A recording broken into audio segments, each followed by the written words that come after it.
But I did do some math, and overall this season, we all collectively have been terrible at picking Falcons games. What is up, everybody? Welcome back to another episode of the Back Pocket Podcast. Today, we are going to be doing our Week 14 NFL predictions. I am Serge Kadali, and with me, I have my lovely co-host Charlie Nidell. Charlie, how are you doing today? I am doing fantastic.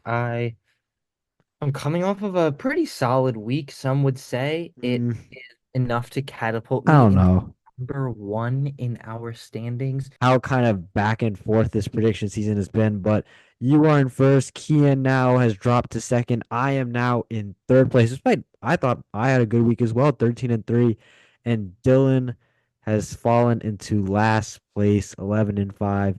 We were talking about it before the show. That just feels right. Dylan should be in last. Let's get into the first game. We have the Detroit Lions hosting the Green Bay Packers. Pretty big game. I feel like with the Lions, they have a chance to really at least get the Packers out of the division race. Because at this point, the Lions, if they win, they would be basically 4 games ahead of the Packers because 3 games ahead, but also the tiebreaker. Huge game in the division race. Charlie, I'll go to you first. What do you think about this one? This is a really big game, and I'm gonna pick the Lions in this one because they look pretty unstoppable right now. Now, if there's a team that I think could go into Detroit and make something happen, it's Jordan Love and the Packers. There's a huge rivalry matchup, and I think that it's possible, but right now I don't see the Packers defense stopping this dominant Lions offense. Yeah, no, I'm having trouble with this one. And the main reason is I think the Lions are a better team than the Packers. I think we've established that as the season gone has gone on. The Lions look completely dominant, and they were for the first half against the Bears. My problem is on the defensive side of the ball, at least, injuries are really starting to add up for Detroit. You saw Malcolm Rodriguez recently tore his ACL. They were already missing Alex Anzalone there. Josh Pascal might not play. Levi Owens-Enrique might not play. DJ Reader was listed on the injury report as well. And with Aiden Hutchinson already injured, with Marcus Davenport already injured, they're getting really, really thin on that defensive front. Of course, they still have Lynn McNeil, who's great. They still have Zadarius Smith, who's great. And they still have Jack Campbell in the linebacker room, is great. But how many more injuries can this group survive? And I feel like this week is a week where they'll be especially shorthanded and they'll have to rely on that offense. However, at home, this team has been nothing short of unstoppable. I trust if there's any offense you can realistically trust to carry the load when they need to, it is the Lions offense. I'm not confident, but I'm going to go Detroit. It's going to be close, though. I think it's going to be very, very close. It's going to be a shootout. So I'm excited for that one. Now we have, though, we're starting with our 1 o'clock slate Sunday. The Pittsburgh Steelers host the Cleveland Browns. Feels like it's been a pretty, not that long ago that the Browns did play the Steelers, and the Browns won. Kind of the least surprising upset, I feel like, of the week because just AFC North games are always close, and this one will be close.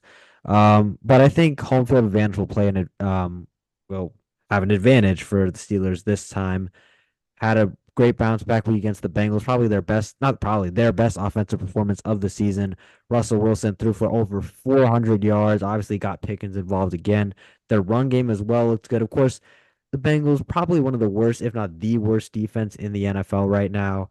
But at the same time, it's still really good to see that even when the defense has an off day, the offense can pick up the slack, which I think is really something you couldn't have said about the Steelers the past few years. And I think against the Browns, who again, they're a tough out, but I trust that defense to be better at home, especially, and I think they'll pull off the win here. Yeah, I mean, you talked about Russell Wilson throwing for 400 yards. How about Jameis Winston throwing for Yeah, almost 500 against what was some argued to be the best defense in the NFL in the Denver Broncos? that was like 2018, 2019, Jameis Winston, where he had like that 30 That 30 was a season. yes, that was a very That's Jameis vintage Jameis Winston. performance. Um, yeah, count on someone to go out there and throw 3 touchdowns and 3 interceptions. It's going to be Jameis, right? But I, it was an interesting game because I think that the Broncos and Steelers, in some senses, were kind of in the same boat this week, where their defenses, who were, very much touted to be some of the best in the league, had very off weeks, and their offenses totally picked up the slack. And I mean, Bo Nix was incredible last night. Um, the Browns were helpless against him. And same thing for the Steelers. The Bengals were helpless against Russell Wilson. I am going to pick the Steelers in this one because it feels like, while yes, it's a bit of a trap game, it's a division game against the Browns, who, you know, always cause trouble. I just think the Steelers are good enough that this shouldn't cause them too much trouble, and their defense should be able to do what the Broncos were unable to do last week, and they should be able to neutralize this offense. Yeah, no, I think it will cause them a bit of trouble. I just think I mean, my logic is just AFC North makes no sense, but also this Browns team does have talent on both sides of the ball. And you saw with offense, Jerry Jeudy is turning into it's like year five, but he's finally turned into kind of the offensive weapon we expected him to be. He looks like that receiver one we saw out of Alabama. What do you have? I think the past 4 weeks he's had 80 or more yards in each of the last 4 games with Jameis. Had I think he had 200 yards last week, but He had 235 last night. yeah, Or I yeah, last night. And that was, I think they said, the most ever against your former team. hmm No, yeah. I mean, that was kind of I mean, he said it after the game. He wanted to kind of he embraced the revenge game idea. He wasn't like, "Oh, it's just another game." And you saw it against the Broncos there. Obviously, Jameis did he was clearly his favorite target by a mile, and I think that is something that I would look at as a silver lining for the Browns in such a disappointing season. Right. There are weapons on this team, even without Amari Cooper, even with Nick Chubb not fully there yet. Jerry Judy looks like a receiver one right now. So I think that is something to a silver lining. I think against the Steelers, where they allowed 86 yards to Jamar Chase, wide receiver ones can produce against this defense, even if it is a good unit. So I think definitely look out for him in that game. But now going on to the next one, we have Charlie, your New York Giants hosting the New Orleans Saints. Not really that excited to talk about this game, but you're the Giants fan. I'll hand Um, it over to you first. yeah, I'm not excited to talk about this game either because I think the Saints are going to win. Hmm. Um, I don't really need much reasoning, do I? I think it's pretty safe to say that the Giants are a bottom three team in the NFL right now. It does not help that their quarterback is likely to be Tommy DeVito heading into this week, and that it was Drew Oh, I Lock thought it last. was Drew Lock. I'm not sure. I mean, I Yeah. think going back to DeVito, but I really don't know. I kind of hope they stick with Lock, but Mm. um, they're three quarterbacks in the last 3 weeks, and that's Lock, um, DeVito, and Jones, who is now no longer a Giant, obviously. But yeah, the Saints really suck, and it's just such a shame that the Giants suck a little bit more. And now Dexter Lawrence is out for the season. It's it's tank time, and I hope the Giants lose. Obviously, I will be watching this game, being extremely happy when they make great plays and extremely disappointed when they make bad plays. But um, I know that it's better that we lose at this point in the season. Yeah, no, I feel like for me, I think the Giants are missing their best player on offense and their best player on defense at this point, and that's Andrew Thomas at offensive tackle, Dexter Lawrence at defensive tackle. I think even against a Saints team that also is relatively depleted, the difference in kind of culture, I feel like with Darren Rizzi, they've looked kind of they've at least kind of shown a bit of a pulse to the Saints, and I feel like the Giants right now Also are for just waiting quarterback, for the and season that to a lot of end. the time makes a difference. Yeah, no, exactly. Derek Carr, for all the criticism that he gets, he's way better than Locke, DeVito, or Jones. And I think that will also be a key factor in this game. I think Clint Kubiak also is probably the best offensive mind in this game. And I think that's going to play in it, is going to have an influence on this game. So I'm going to go with the Saints as well. Yeah. Again, the Giants are they're already in vacation mode, but yeah, no, not much really to say other than that. Moving on, now, another New York team that I do not want to talk about. We have the Miami Dolphins hosting the New York Jets. The Dolphins, everyone they wanted to kill the narrative that they couldn't that they could play in the cold.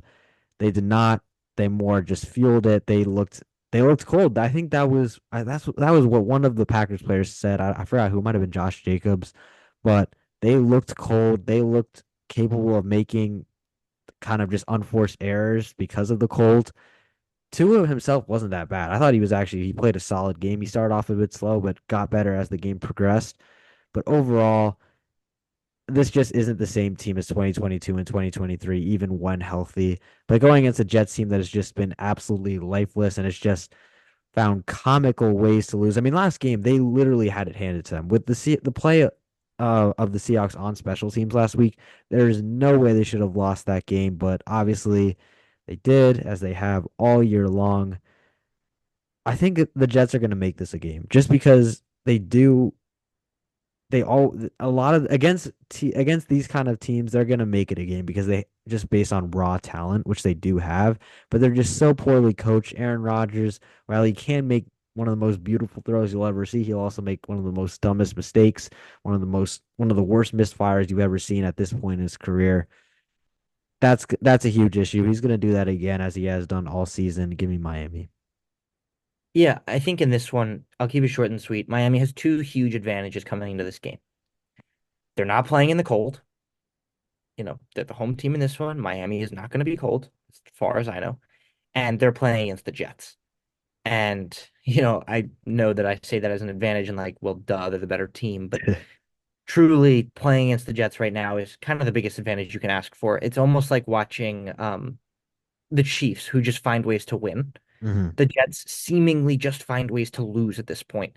And it's been kind of happening all season and kind of happened a lot of last season and the season before that, where I just don't think, and this is a whole different conversation, but right now and for the last 20 years, there has just been no winning culture for the Hmm. Jets. And yes, that is big picture as they haven't won a playoff game in 23 years.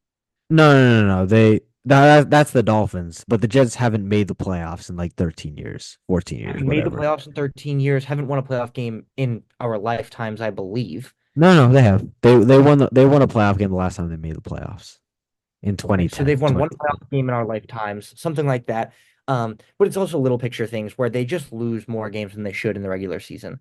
And that happens seemingly every year, and this year particularly. It's an easy Dolphins win for me. I don't, you know, this might be a close game or a one score game or an 8 or a 10 point game, but it's pretty clear I think the Dolphins should win this one. Yeah, no, I mean, even if the Jets are winning by 17 at like halftime, I still feel very confident that the Dolphins are going to win just based on the fact that they've done this so many times. They could realistically be with I mean, no, I mean it's hypotheticals are stupid, but at the end of the day, they have put themselves in so many games in great positions to win, and they just haven't. Every group really realistically is responsible for this because it hasn't just been, oh, the quarterback has been bad, which he has been, or oh, the coaching has been bad, which they have been. It's been every part of this, every part of the team has been responsible for this, and really it makes me not really feel bad for anyone on the scene at this point. But either way, yeah, Miami are going to win this one and keep their very slim playoff hopes alive for at least another week. Yep. Going on to, I mean, this is a pretty rough slate early on. I'm not going to lie. We have the Tennessee Titans hosting the Jacksonville Jaguars, probably without Trevor Lawrence after that vicious hit we saw last week. I mean, probably one of the worst hits of the season, honestly. I think. I don't. I watched it once. I didn't really need to rewatch it, It but was yeah. But I don't remember who it was who told me that it wasn't a bad hit. One of my friends here told me that it was like it's because of the way Trevor Lawrence slides, and I was just like, "Are but if you?" you, it was way too, he was way too far away, realistically, where you There could was no say it's conversation bang where, bang. and look, I get it if Aziz Al-Shire like fell on Trevor Lawrence because Right. you see the play coming and Trevor Lawrence goes down sliding and Al-Shire like yeah he's close he's not that close, but I get it if he falls on top of him, but it was just the way that he hit him. Hmm. Like I don't know what he thought Trevor Lawrence was doing. Right. Uh, No, exactly. I that was the think, thing. Like hitting a player like that in any normal situation is a totally like it's okay. Like mhm, that was a totally fine hit if it wasn't a quarterback sliding. right. And I think me personally, I know I've never played football, but just watching it, he's like, what, more than 5 yards away from him by the time he is like clearly sliding at that point. I mean, it was an egregious hit, Well, in my look, I opinion. think that again, this is another conversation, but I think that we are not to say that this wasn't a bad hit at all, because Right. this was a terrible, terrible hit and he deserved the suspension he got. But I think that certain quarterbacks in today's NFL are bending the rules in their favor. Oh, yeah, Uh, absolutely. Look at Absolutely. someone like Patrick Mahomes who fakes going out of bounds all the time in order to avoid Hmm. getting hit. and fake slides. I think he did it once or twice this season to avoid getting hit and to pick up extra yards. It makes it really, really hard for defenders to say, well, how can I trust that a quarterback's just going to go down when, in the last couple They're seasons, slowing down, right? Holmes in particular has, made defenders look silly by not hitting him. And, you know, again, this was a gruesome hit, and there is nothing that I, am saying to try and change the fact that he should not have done it. But look, quarterbacks need to there should be some penalty for it, and it's hard to determine it because it's a very subjective Right, thing to determine was he actually going out of bounds and he changed his mind. But we've seen Mahomes do it countless times, and these are just the examples that pop into my head where he just makes a beeline for the for the white lines, for the white chalk on for out of bounds, and defenders pull up because they're not going to hit him, and then he just keeps running. right. Yeah, no, I think absolutely when you kind It's of just not see fair when these you give them that kind of advantage. when you see these quarterbacks kind of just slow down, whether or not they're going for the sideline or even just in the middle of the field, as a defender in the modern era, you kind of look at it and say, okay, let them go. We don't want to get the 15-yard penalty. And then they kind of, like you said, Mahomes is the perfect example of using that to his advantage. In that scenario, I see obviously how kind of Aziz Al-Shire is like by no means he could be slowing down just to kind of do what other quarterbacks have done. At the same time, it's hard for me to imagine that a linebacker he's a great linebacker. He's a linebacker with those kind of instincts, with those kind of recognition abilities, didn't know that he was sliding at that point and couldn't have pulled up at that point. But Absolutely. This example in particular is a bad time to bring that up. Um, right. this was a No, but horrible hit, 100% agree with you. bad 100% agree with timing. you. I just think it's a league-wide issue right now. Oh yeah, absolutely. But with But get into the picks actually, sorry. And I yeah, don't know who to go for this one because I think that actually I'm gonna go with the Jaguars because I think the Titans are overall worse. Mac Jones stepped in and I thought he was okay. mhm. At least numbers wise, he was okay. And I think Trevor Lawrence is technically questionable. I really don't see him playing. Yeah, I But don't think you will. whether he does or doesn't, I'm gonna take the Jaguars because I think the Titans right now are again one of those teams that are just so helpless. I'm gonna go with the Titans here. Mainly because I think the Jaguars are right now they're in a position where we want to get Travis Hunter at all costs.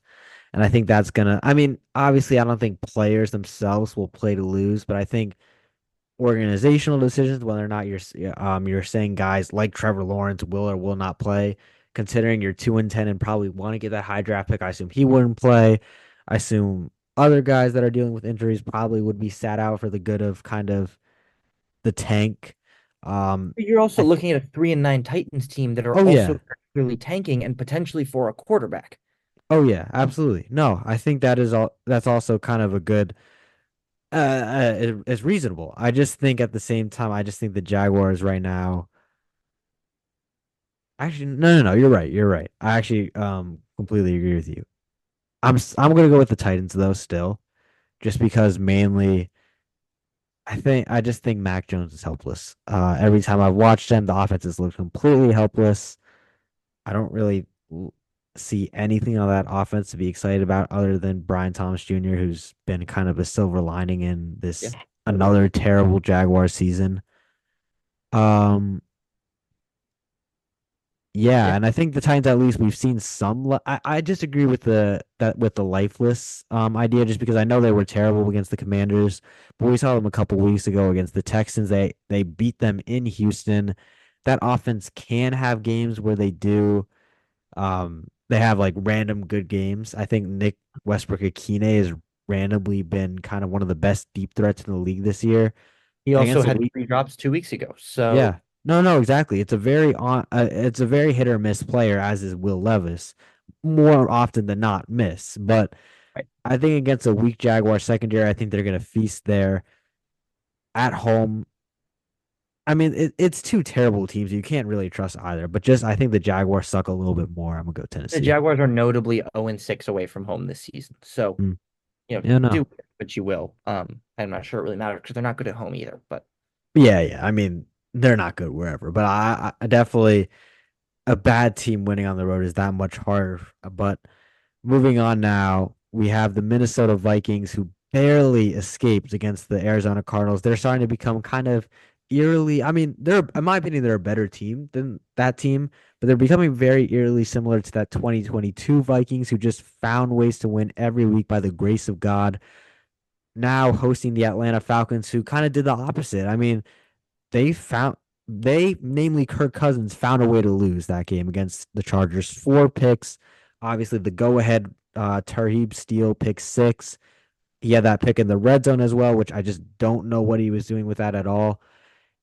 Another, I think the game-ending pick was also in not in the red zone, but it was in Chargers territory as well.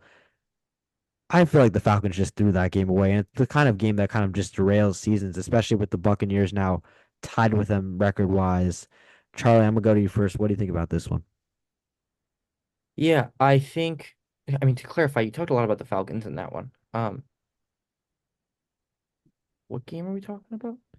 Cardinals and Uh, Vikings. oh no, I was Vikings Falcons. I was talking about the Vikings, Cardinals Vikings because of last week. Vikings, Falcons. And the Falcons play host, yes? No, the Vikings are host. Vikings are home. Okay. Hmm. Sorry.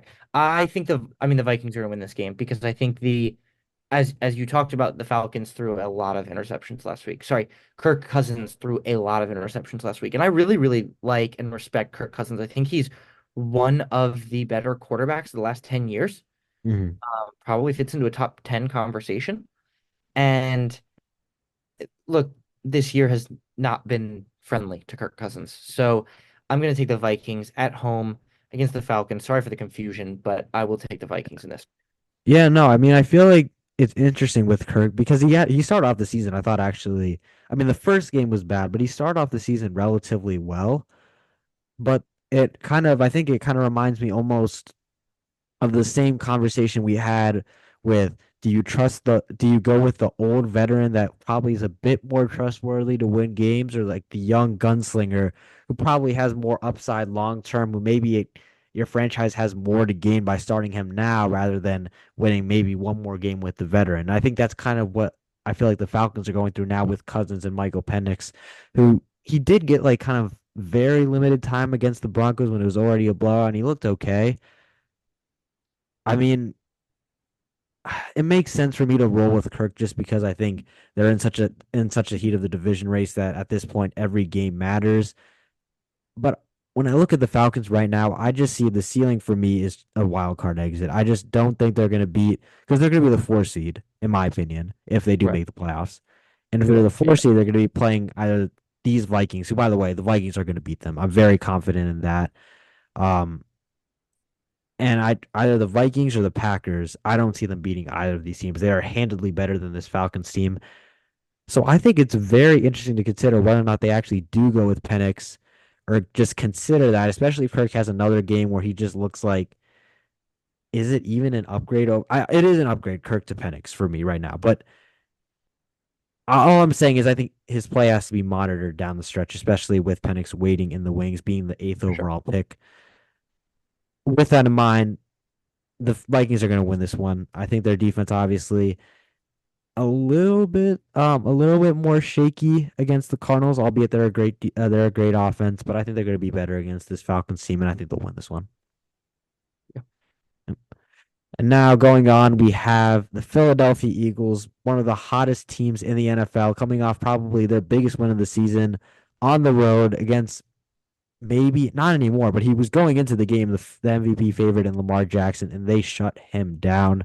Going against a Carolina Panthers team that is kind of really, even though they're 3-9, the vibe seemed to be good with that team. They look like they're kind of it looks like they figured it out, especially at the quarterback position with Bryce Young. They've been they've been playing teams close, teams that everyone considers better than them, and they look to kind of be for them at least on a good stretch. But obviously against the Eagles, it's not really going to be close for me. I mean, I don't really have to explain it. Philly are going to win this one pretty handily. Yeah, Eagles will definitely win. Who's home in this one? Philly. Okay. Yeah, the Eagles are definitely gonna win this one. It shouldn't be close. I think when you look at um the four favorites to go to the conference championship game, Serge, who do you think the four favorites are for that? The conference. Um, Lions, Eagles, Packers, Vikings. No, I'm talking two NFC, two AFC. Oh, Lions, Eagles, Chiefs, Bills. Okay, perfect. Yeah, Totally on the same page there. Um, I think the Eagles have just been so deadly in the last few weeks. I mean, right. obviously because they are 7 of 7, 8 of 8 in a row, I eight. think. They've won their last 8 straight, and you don't just do that naturally. There's something going Mhm. right there. Defensively, offensively, it's both going. They're both going really, really well right now. It's an easy Eagles win. Yeah, no, 100% agree. And I think that what's really interesting about this Eagles team is they're kind of talent wise, they are very similar to that 2022 Super Bowl team, but in terms of identity, they're actually, I feel like, very different. They're a lot more of a running team, especially with Saquon. Obviously, that makes sense, but even with AJ Brown, with Devontae Smith, even with Dallas Goedert, honestly, they're a team that you would expect to be a pass first team, especially with Jalen Hurts. I mean, he's still a solid quarterback, but they've really kind of embraced that running identity with Saquon. They've just basically, especially in that last game against the Ravens. I mean, I only really watched the first half. I wasn't able to watch the second half, but they just looked like the more physical team. They just outmuscle them. And I feel like that's kind of something I feel like is new about the Eagles' identity, where last year it felt like, especially, they were missing that. They were a lot softer. And I think that's something that really gives me makes me excited for the Eagles, especially come January, even against the teams like the Lions, who I feel like are one of the few teams that can match them in that category. For sure. Definitely. So now moving on, we have our next game, the still in the 1 o'clock window. Our last game, the Tampa Bay Buccaneers facing the Las Vegas Raiders. The Raiders, another team probably in that waiting for the season to end, waiting for a quarterback. I don't really think they're going to put up much of a fight here. I think the Bucks now are on. Uh, I think they're the best team in the NFC South, and they're on a good stretch right now. I think they're going to continue that against the Raiders. Yeah, yeah, that one feels, easy enough. I think that the Bucks have been inconsistent the last few weeks, Hmm. but I mean against the Raiders, it's hard not to win against the Raiders, I feel like. Hmm. So I Right. will take the Bucks in this. Yeah. No, I feel like there's a lot of teams that have already packed in at this point, which makes a lot of these predictions seemingly easy. Of course, it's the NFL any given Sunday, but I think the Buccaneers, obviously, they're going to be on their A game, especially with so much at stake for them. I think they win this one pretty handily. Now, starting off the 4 o'clock window, and now finally we have some games that at least I think this is definitely a split candidate here. We have the Arizona Cardinals hosting the Seattle Seahawks in a battle for what I believe it would be for first in the NFC West. So, Charlie, I'll go to you first. What do you think about this one? It's a tough one because I mean, neither of these teams have been particularly enthralling this season. Somehow the Seahawks are 7-5 and the Yeah, Cardinals I don't get that are either. It's 6. just Um, I think the Cardinals at home will take this one. I think the Seahawks, like again, somehow are 7-5. they did not look good against the Jets last week. Especially, I mean, special I teams was feel like horrible. They looked haven't like they looked were great all just season.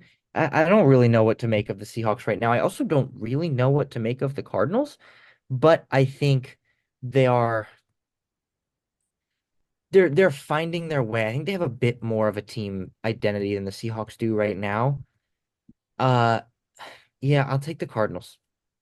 yeah, no, I mean, last time they faced off a couple of weeks ago it was a very defensive showdown. Seattle looked like they were kind of turning a page, especially on the defensive side of the ball. Uh, I still feel like that again after their game against the Jets. I mean, overall, they just gifted the Jets a game and they didn't take it because special teams wise, that was probably one of the worst. I mean, I know the Titans have had a few, obviously, but that was one of the worst special teams performances I've seen all season long, and they really should have been punished for that. They cannot get away with that this week against a better offense in Arizona, a better defense, honestly, at this point in Arizona. Yeah. I'm. This is actually really tough. I'm gonna go Arizona. I'm going to go Arizona. I'm not confident at all in that. I think their offense is going to be better this time around against Seattle, namely at home. I think they're going to be better. I think their run game especially is going to be better. Uh, I think they're very unlucky, honestly, not to escape Minnesota with a victory there. And I think even with kind of this mini 2 game skid, they're still the best team in the NFC West for me. I'm gonna go Arizona. Again, not confident because I do feel like that Seattle defense looks a lot better now as the season has gone on. But I do trust Jonathan Gannon. I trust Kyler Murray, and I think that's gonna be the difference in that one. All right. Moving on now, we have the San Francisco 49ers hosting the Chicago Bears. Um, yeah, I feel like the season has after that Buffalo trouncing, I feel like the season has just ended for San Francisco, especially with McCaffrey basically being out for the season. Uh, yeah, it's not looking good for them. Yeah, but the Bears suck at football. The Bears Uh, do suck at football, but they fired Matt Eberflus, and yeah, I but think they that's still suck at football. they've got talent. I mean, Caleb looked good. So do the Giants and so do the Jets, but they're not good Oh, football. yeah, but the Bears have a quarterback that is took what I can't speak has taken strong strides the past few weeks. They have DJ Moore who's starting to kind of look like the receiver we saw last year. They have Keenan Allen who's starting to look like the receiver they're paying 30 million for or something like that. Actually, I don't know if he'll play, but I think he will. And they've still got a relatively solid defense. So I think this will be a close matchup, especially with the Niners obviously probably I won't say they've packed it in necessarily, but they're 5-7. They've lost their best player. They're missing countless pieces on both sides of the ball. They might not have Nick Bosa. They might not have Trent Williams. Yeah, I mean, I'm actually gonna go with the Bears here. I I Okay. think they're I think talent wise, I think the Bears honestly right now, especially with the injuries the Niners have, actually have the advantage in this one. And you can tell realistically based on like I don't know if you've seen like Jaquan Brisker, like he was like tweeting like I think he tweeted like a laughing emoji because Matt Eberflus was in the locker room the day after the Lions game and then tweeted God is good after he got fired. So I think that it clearly tells you what that locker room thought of Eberflus. So I think that's actually going to play a role in this game. Um I'm gonna go with the Bears here. I mean, it will come back to haunt me, I'm sure, but I actually do like the Bears in this one. I'm going to take the Niners because I think even with, and I'm not going to go through their whole rosters right now because that would be ridiculous. Right. I think even with the injuries they've got, the Niners still have a more talented roster. Um, I do think it's close, which, goes to show how much of a better football team the Niners are when healthy. I mean, but we all know that. Um, but yeah,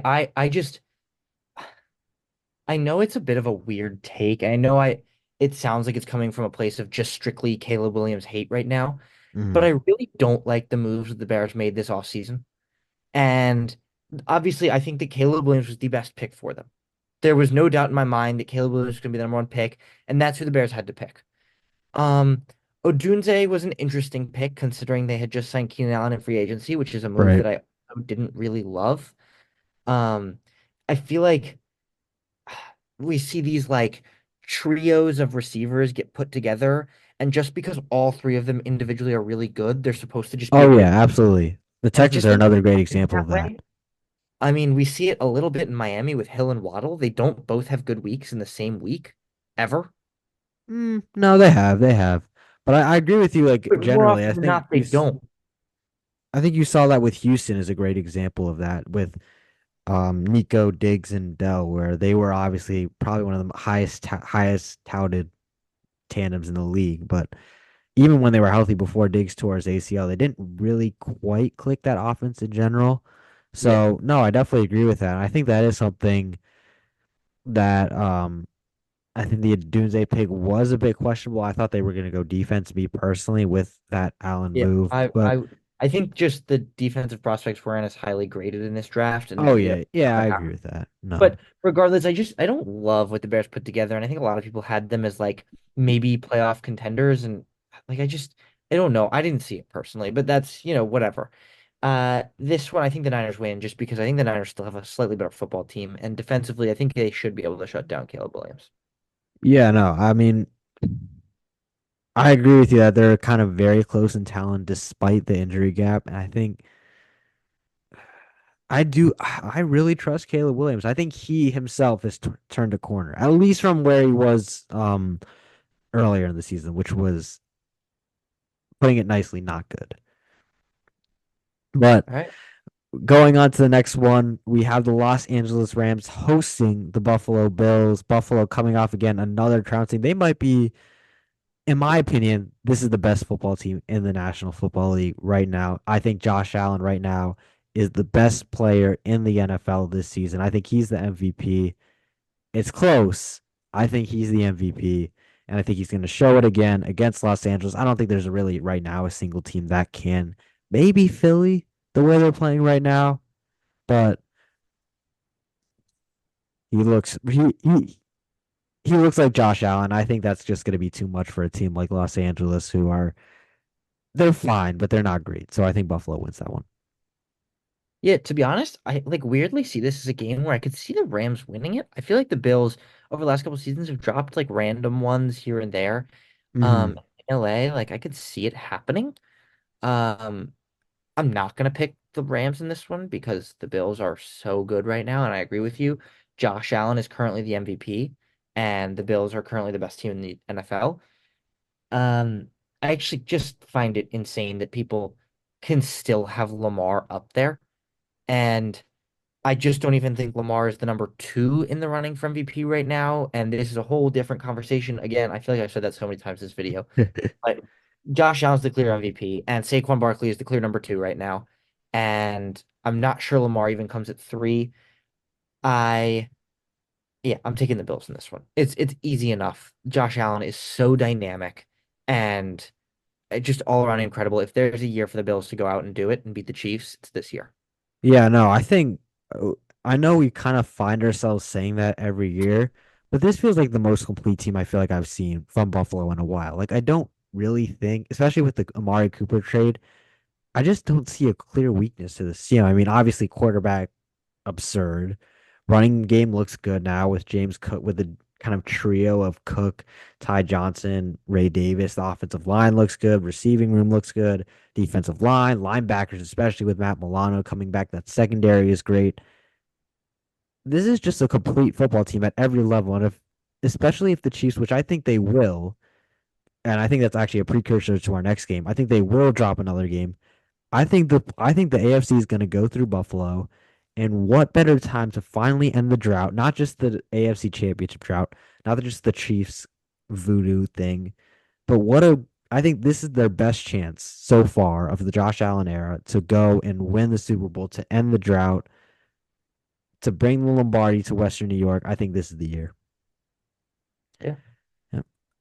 But now going on to our Sunday night, probably for me the most anticipated game of the week, the Kansas City Chiefs hosting Los Angeles Chargers, and I think I actually gave my pick away. This is another one of my upset picks. I'm gonna go with the Chargers here, and I know it feels stupid to go against the Chiefs, but I think at this point they've been playing with fire too many times, and in the playoffs they can get away with that because they're the Chiefs and they just find ways to win in the playoffs. But in the regular season, against a good team like the Chargers, against a great defense like the Chargers, who are capable of taking the ball away, I think this is going to be one of the games where Patrick Mahomes and this Chiefs offense just gets put in a box. They're going to look really kind of shaky. I think Lad McConkey is going to have a great game against this Chiefs secondary that's kind of been, for me, a little bit iffy. I think outside of Trent McDuffie, there aren't really a lot of guys to write home about on this defense. Outside of Chris Jones, honestly, I don't think there's a lot of guys on that defensive line really to write home about. I know they got Menahu back, who's really good as well, but I honestly think the Chargers right now stack up really well with this Chiefs team. I think the Chiefs also the past years have kind of randomly dropped that one game in December that makes me think, oh, it's over, the sky's falling, and then the Chiefs go ahead and win the Super Bowl anyways. But I think that's going to be one of these games, and I think the Chargers are going to win this one. I think Herbert has a good game. I just think the Chargers team is equipped to. I think this Chargers team is just equipped to beat the Chiefs this year, at least in the regular season. So I'm gonna go Los Angeles. I like the pick. It's a bold pick, but I like it. Um, I'm not gonna make the same pick. It's an interesting one because I totally see where you're coming from here. The Chargers look really, really strong this season, and the Chiefs look like they're just bound to drop a couple games here and there this season just because of the way they're winning. But look, if it was any other team doing what the Chiefs are doing right now, I might pick against them every week. Right. But at the end of the That's the day, it's still Chiefs. the Chiefs and it's still Mahomes. And regardless of what really happens in this week or for the rest of the season, they're still probably going to win the Super Bowl. And it's just hard to pick against that right now. It's like seeing Tom Brady in an unfavorable matchup. Right. It's not unfavorable because it's Tom Brady. And right now, I think crazy enough, that's the conversation that Mahomes is in. And I think that if Mahomes goes out and if the Chiefs win a Super Bowl this year, Mahomes is probably the second best quarterback to ever step on a football field. I think he already is, honestly, but I And think he may already he be, but I cem- think this he would totally cements it. Yeah, no, absolutely. And I think it's insane for what is he, 27 years old? 28? 28, I Not think, 30 yet. not even 30. So he's got, at least 8 to 9 more years playing in the NFL. And the fact that, you know, barring someone coming in and, taking the throne from him, he maybe has 5 more rings left in him Right. just because of the way he plays and the way the Chiefs win. That's insane. It's just insane. So yeah, I'm Yeah, going to take no. this one. Without entering the broader conversation, I think that while the Chargers have a chance in this one, and I do think it'll be close, at Arrowhead, if it was in LA, I'd pick the Chargers, but at Arrowhead this week, I'm gonna take the Chiefs. Yeah, no, it's hard to bet against Devil Magic. I just think at this point, I think this is a game that kind of is the wake up call for Kansas City here, especially with some guy. They still have reinforcements to come. They're still dealing with injuries, but this level of play obviously isn't. I mean, we say it every year, but this play isn't sustainable for January. But obviously, they're gonna play like the best team in the NFL come playoff time. But I think this is one of these games. I just feel it. But now going on to our Monday night game, last game again, not a great game. Two teams that are basically out of the playoff race. We have the Dallas Cowboys hosting the Cincinnati Bengals. Um, Cooper Rush legacy game. Honestly, I mean, this Bengals defense could not stop a nosebleed at this point in the season. I'm actually gonna go with the Cowboys. I mean, they at least look like they have. I mean, their offense isn't unplayable level bad. And again, against the Bengals, they're going to look a lot better than most offenses in the NFL this week. I think Burrow, as usual, is going to have a good game. I think Chase, as usual, is going to have a good game. But I think the Cowboys are going to win this one, especially at home. Okay, I'm gonna take the Bengals in this one, and it's gonna sound weird when I say this, but I'm gonna bring it back to the MVP conversation. Right. Why is Joe Burrow's name not in the hat? Oh, it absolutely should be. I mean, look, the only reason why it won't be is because of arbitrary wins. I mean, not arbitrary. It's not arbitrary, Okay. but it's basically because if his team were 8-4 instead of 4-8, he would be first in the race. But because of factors completely outside of his control, he's not even in the conversation. But he's been having arguably the best season of any quarterback in the NFL this year. Like you could make a case that he is. When you look at the numbers, he is. Hmm. And this is where I bring it back to kind of not why isn't Joe Burrow in the race, but it's more of my point to say, why is Lamar? And I think Joe Burrow's been phenomenal this season, but the Bengals only have 4 wins. Right. So as phenomenal of a QB as he's been, where he's got 3,337 yards, 30 touchdowns, 5 interceptions with a 73.9 QBR. Those are incredible numbers, and there's no denying it. They're slightly better than Lamar's number. The numbers, yet, as incredible as they've been, have somehow not been good enough to even make them a 500 team. And Not I even know that they close. have probably the worst defense in the NFL, but they are 4-8 with no playoff hopes at this point. They'd have to win out and hope for the best. Um, why on earth is his name not in the same place as Lamar's when, people talk about Lamar being the MVP because not only does he have great numbers, but he also plays for an incredible football team. Well, he doesn't play for an incredible football team anymore. They are 8-5. And when you talk about incredible football teams, you have the 10-2 Bills, the 11-1 Chiefs, the 10-2 Eagles, the 11-1 Lions. You also have the 10-2 Packers, or sorry, the 10-2 Vikings, the 9-3 Packers, the 9-3 Steelers, the 8-4 Chargers, and then multiple more 8-5 teams. The Ravens are not a top five team in the NFL right now. So why is Lamar, who is having a comparable season to Joe Burrow, in a much higher standing than Joe Burrow? See, for me, I think both of them are in the MVP conversation, mainly because for me, if the Bengals don't have Joe Burrow, I feel like this is a contender for the first overall pick. Like they're already bad, but they're bad if they don't have Joe Burrow. And for Lamar, with the way this defense has been playing, I don't even know if this is a playoff team in Baltimore. I mean, I know they've got good weapons. They've got Derrick Henry, they've got Zay Flowers, they got Mark Andrews, they got Isaiah Likely. They've got weapons. That Ravens defense has taken a severe drop back, and they've been figuring it out the last few games. But earlier in the season, that was just a complete mess. And I think Lamar has kind of covered up the overall regression, especially on that side of the ball, which is why for me, I still think he is outside of obviously the raw numbers, which are incredible, similar to Joe Burrow. For me, that's why I think he still definitely is in this MVP race, which is why I'd still put him at second, only behind Josh Allen. I know Saquon, I think he's there too, but Look, it's that point, understandable. I just think that the current pace that the Ravens are going, it's a first round exit in the playoffs. And it's a oh team that a yeah, lot of people said could be winning the Super Bowl, not only before the season started, but also 8 weeks into the season. But now, if the playoffs were to start today, they're facing the Steelers in Pittsburgh. That's a loss. They're not going to beat yeah, they right can't now. be, yeah, The no, Steelers are that's just a better that's their team. nightmare matchup. And I even still if think they do squeak by the Steelers, they've got the Chiefs or the Bills in the next round. It doesn't even matter. I still think they have time though. They still have time to somehow find a way to win the division. I think the Steelers they need some help. The Steelers do need to drop one more game before the season ends, but at the end of the day, they still have to play the Eagles, they still have to play the Chiefs, and they have that head-to-head matchup with Pittsburgh. Uh, I'm not confident. Do think the Ravens do end up still winning that division. I mean, they have the Browns at home, which I think they win. They have the Giants, which they'll definitely win. I think they take the head to head at home against the Steelers. And then the Texans, that's kind of a close one, but the Texans haven't been playing great football honestly, over this entire season. They haven't really been playing great football overall. I know we're off topic from this game, but honestly, this game is just like the Cowboys Bengals is a dud. Not really.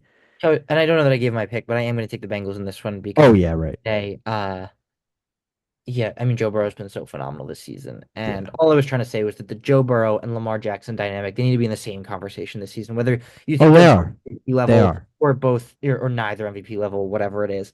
And I think we're just seeing a discrepancy If in you that. I'm ask going to take me, the Bengals in this one. if you ask me, I think Josh Allen, Joe Burrow, Lamar Jackson, all in the same conversation this year. And then maybe not a slight, but a step down. Then there's Mahomes, who still had a great season, in my opinion. But Yeah, it's he's weird to think that a great season for Mahomes is like, you know, or a it's bad season for only a Mahomes is still a great great season season. because he's 11-1 this year, but he's thrown 11 interceptions this year Mhm. and he's still shy of 3,000 yards, Yeah. doesn't have 20 touchdowns, but Mhm. it's still Mahomes and And they're they're winning. still moving the ball well. They've still been, by Yes, most and they do. metrics, a top 10 offense in the NFL. And I think he still has been great, which obviously is overshadowed by the standards that he's put at. But he hasn't reached those, I feel like, this year, even compared to Allen, Lamar, Burrow. Correct. But come playoff time, obviously, there's no one you'd rather have other than Patrick Mahomes. Yep. But I think that does it. Thank you guys for watching. Make sure to like, subscribe, follow us on all platforms. We have two other hosts, Keenan McDermott, Dylan Shalom. They will also likely be on other videos again. We kind of have a constant rotation. Everyone obviously busy. Hopefully, we will soon have an in-person podcast as well. We'll be going home for the break very, very soon, and hopefully we'll have an actual mailbag podcast for you guys. But stay tuned for that. Until then, take care. We'll see you the next time. Thanks for watching.